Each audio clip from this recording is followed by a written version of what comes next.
सिंदूर के बाद अब आगे क्या? नमस्ते मेरे प्यारे देशवासियों। इंदौर वार्ता के इस मंच से जो सिर्फ इंदौर की नहीं बल्कि कश्मीर से कन्याकुमारी, गुजरात से गुवाहाटी तक पूरे भारत की धड़कन है। मैं नेहा जैन आपसे कुछ सवाल पूछना चाहती हूँ। क्या आपने कभी सोचा जब आतंकी गोलियां हमारे भाइयों बहनों को छलनी करती हैं तो उस दर्द का जवाब क्या होना चाहिए? क्या आपने कभी महसूस किया जब हमारे जवान सीमा पर खून बहाते हैं तो उस बलिदान का मोल क्या है? और सबसे बड़ा सवाल, ऑपरेशन सिंदूर जिसने पाकिस्तान के आतंकी ठिकानों को मिट्टी में मिला दिया, इसका असर क्या होगा? भविष्य में हमारा भारत कहाँ खड़ा होगा? आज मैं इन सवालों का जवाब देने आई हूँ। मैं यहाँ हूँ उस आग को बयान करने जो हर हिंदुस्तान के दिल में जल रही है।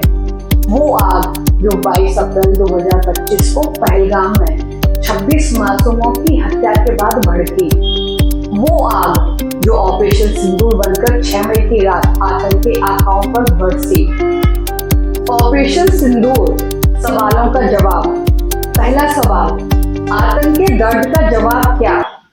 22 अप्रैल 2025 जम्मू कश्मीर का पहलगाम, वो खूबसूरत वादी जहां हर सांस में सुकून बसता है, लेकिन उस दिन वहां खून बिखरा। जैश ए मोहम्मद और लश्कर ए तैयबा के आतंकियों ने 26 मासूमों की जान ली। नवविवाहित जोड़े, बच्चे, पर्यटक जिनका गुनाह सिर्फ इतना था कि वो भारत की खूबसूरती को जी रहे थे। उस दर्द का जवाब था ऑपरेशन सिंदूर। 6 मई की रात लगभग 1 से पौने 2 बजे तक भारतीय सेना, नौसेना और वायुसेना ने एकजुट होकर 9 आतंकी ठिकानों को तबाह कर दिया। बहावलपुर में जैश का गढ़, मुरीदके में लश्कर का अड्डा और पीओके के कोटली, मुजफ्फराबाद में बाढ़ जैसे ठिकाने सब मिट्टी में मिल गए। राफेल, सुखोई और मेड इन इंडिया कॉमिकेस ड्रोन्स ने 70 से 100 आतंकियों को ढेर किया, जिनमें जैश और लश्कर के बड़े कमांडर शामिल थे। हमारे सारे जवान सुरक्षित लौटे। ये था भारत का जवाब, सटीक, साहसी और अडिग। दूसरा सवाल, बलिदान का मोल क्या?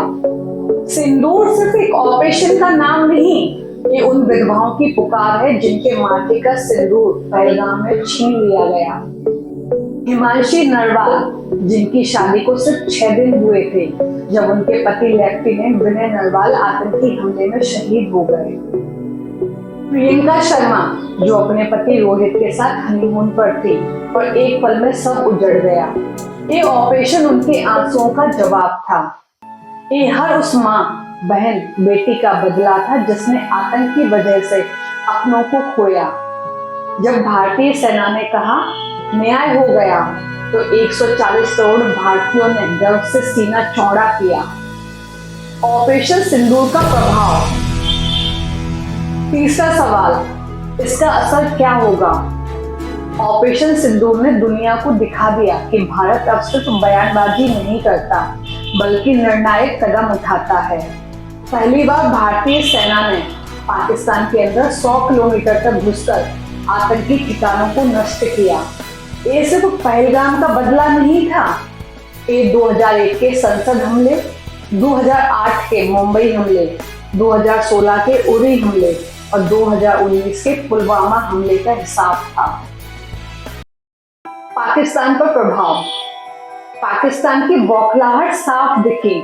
जवाबी गोलाबारी में 7-8 नागरिक मारे गए। लाहौर और सियालकोट के हवाई अड्डे 48 घंटे बंद। उनकी यूएन में शिकायतें और बयानबाजी वही पुराना ढोंग थी, लेकिन दुनिया ने देखा भारत ने आतंक को निशाना बनाया, ना कि आम नागरिकों को। अंतरराष्ट्रीय मंच। अमेरिका ने भारत की सटीक कार्रवाई का समर्थन किया। चीन को भारत ने स्पष्ट संदेश दिया, हम शांति चाहते हैं लेकिन अपनी रक्षा के लिए तैयार हैं। संयुक्त राष्ट्र में भारत ने ठोस सबूतों के साथ अपनी बात रखी। भारत में प्रभाव। ऑपरेशन सिंदूर ने हर हिंदुस्तानी में गर्व भरा। जम्मू कश्मीर में स्थानीय लोग सड़कों पर उतरे, नारे लगाए, भारतीय सेना जिंदाबाद। सोशल मीडिया पर न्याय हो गया, ट्रेंड किया, विपक्ष से लेकर जनता तक सब एक स्वर में बोले, ये नया भारत है। भविष्य में क्या होगा? चौथा सवाल, भविष्य में हमारा भारत कहाँ खड़ा होगा? ऑपरेशन सिंदूर एक शुरुआत है, मंजिल नहीं। आतंक का नासूर अभी पूरी तरह खत्म नहीं हुआ। पाकिस्तान की जवाबी कार्रवाइयां और बयानबाजी दिखाती है कि वो सुधरने वाला नहीं, लेकिन भारत अब रुकने वाला भी नहीं। सैन्य ताकत, हमें अपनी सेना, तकनीक और खुफिया तंत्र को और मजबूत करना होगा। मेड इन इंडिया ड्रोन्स और हथियारों ने दुनिया को हमारी ताकत दिखाई। अब हमें आत्मनिर्भर भारत को और आगे ले जाना है। एकता और युवा, भविष्य हमारे युवाओं का है। वो युवा जो सीमा पर लड़े, तकनीक में इनोवेशन लाए और दुनिया में भारत का परचम लहराया। हमें हर धर्म, हर भाषा, हर क्षेत्र को जोड़कर एक अटूट भारत बनाना है। वैश्विक भूमिका, भारत ने दिखा दिया कि वो शांति का पक्षधर है, लेकिन अपनी सुरक्षा से समझौता नहीं करेगा। भविष्य में भारत एक ऐसी ताकत बनेगा जो आतंकवाद के खिलाफ वैश्विक लड़ाई का नेतृत्व करेगा। आह्वान, इंदौर वार्ता के इस मंच से मैं हर हिंदुस्तानी से कहती हूँ कि वक्त है सवाल उठाने का और जवाब देने का। आतंक के खिलाफ, अन्याय के खिलाफ और हर उस ताकत के खिलाफ जो भारत को नीचे खींचना चाहती है।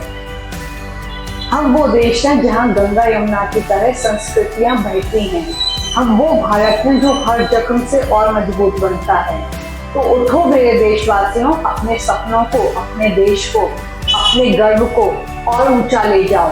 आतंक का अंधेरा मिटेगा और भारत का सूरज दुनिया को रोशनी देगा, क्योंकि हम हैं भारत के बेटे बेटियां और हमारा हौसला कोई नहीं तोड़ सकता। जय हिंद, जय भारत।